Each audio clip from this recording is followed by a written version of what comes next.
Bonjour à tous, voici des nouvelles du potager. Nous sommes fin novembre. Le 28 novembre d'ailleurs, il y a deux fêtes, la Saint-Hilaire et la Saint-Jacques. Et les dictons nous disent que s'il neige à la Saint-Hilaire, il fera froid tout l'hiver.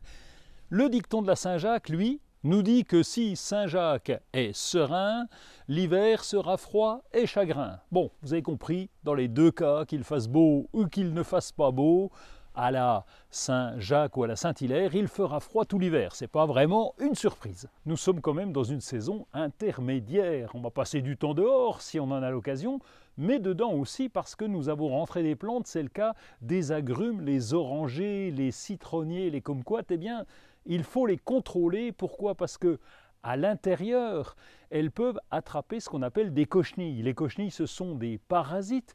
Ça fait un petit amas blanc sur les feuilles ou sur les tiges, et là il faut s'en débarrasser. Pourquoi? Parce que ces cochenilles sont capables de s'attaquer à la plante et l'épuiser en totalité. Donc nettoyez-les, utilisez des produits, faites comme vous voulez, mais il faut qu'elles disparaissent.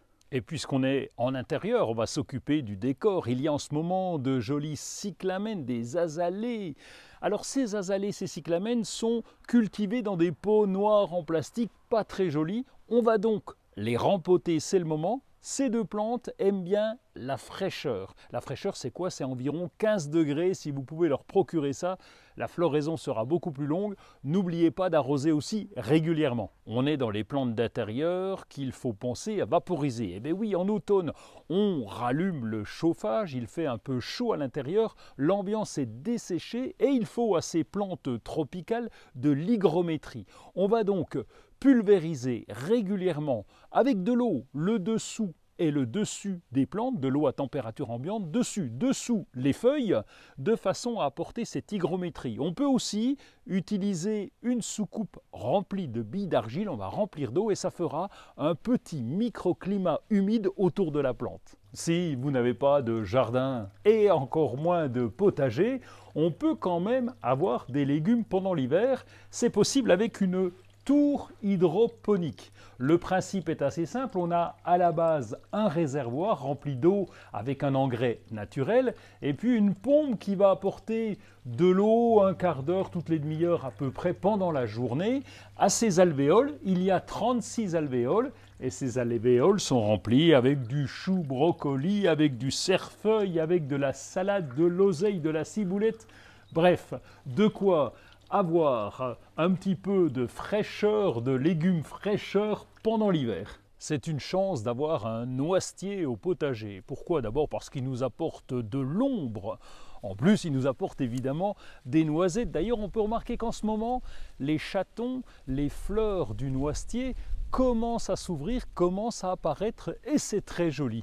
Et puis ce noisetier, l'hiver, eh bien, on va le tailler, on va plutôt le nettoyer, on va laisser les grandes branches, mais on va couper les repousses, tous les rejets, et surtout on ne va pas les jeter parce qu'ils vont nous servir pour le printemps prochain. Ça fera de très jolis tuteurs gratuits. En automne, nous l'avons déjà vu, c'est la bonne saison pour les plantations. Alors les plantations d'arbustes, d'arbres fruitiers, de petits fruits, mais aussi pour les plantes vivaces, et en particulier celles-ci, des echinacea. Les echinacea sont des plantes vivaces qui s'adaptent à peu près à tous les sols, qui sont résistantes au froid, qui vont pousser en plein soleil, voire un peu à la mi-ombre, et qui font des fleurs très intéressantes parce qu'elles attirent les pollinisateurs et en particulier les papillons.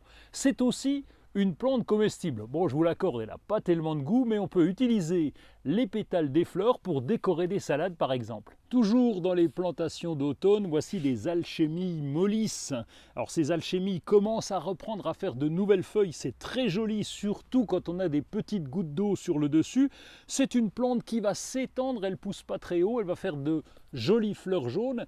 Ces fleurs et ces feuilles sont d'ailleurs comestibles, un peu amères, mais comestibles, on les ajoute dans la salade ou dans la soupe. Comme la terre est bien humide en automne, on en profite pour réaménager le terrain. Ici, j'avais un coin pas pratique pour la tondeuse, fallait tourner autour du cerisier, fallait faire attention à ce petit bambou nain. Donc le mieux, c'était de découper, de décaper ce gazon, de l'enlever, de mettre des barres d'ardoise qui vont me permettre de rouler correctement avec la tondeuse. Je vais rajouter de la terre et dedans, je vais planter du géranium rosane avec une couleur bleue magnifique qui fleurit très tard. D'ailleurs, il est encore fleuri en ce moment et c'est bien sûr une vivace qui va résister à l'ombre de ce cerisier et qui poussera très bien et qui va prendre de l'ampleur. On a la chance d'avoir une arrière-saison assez belle, quelles que soient les régions. Le froid n'est pas vraiment encore arrivé. On peut donc continuer de planter les bulbes à floraison printanière comme les tulipes, les narcisses, les jonquilles. N'oubliez pas d'installer tout ça dans le potager, même dans le jardin, ça fait déjà le décor du printemps prochain. C'est sûr que dans les jours qui viennent, on va passer plus de temps à l'intérieur pour préparer les décos de Noël, le sapin de Noël. Mais n'oubliez pas quand même d'aller au potager, faire un tour au jardin, ça maintient la forme. Juste une chose, s'il fait froid, couvrez-vous, hein, ça caille.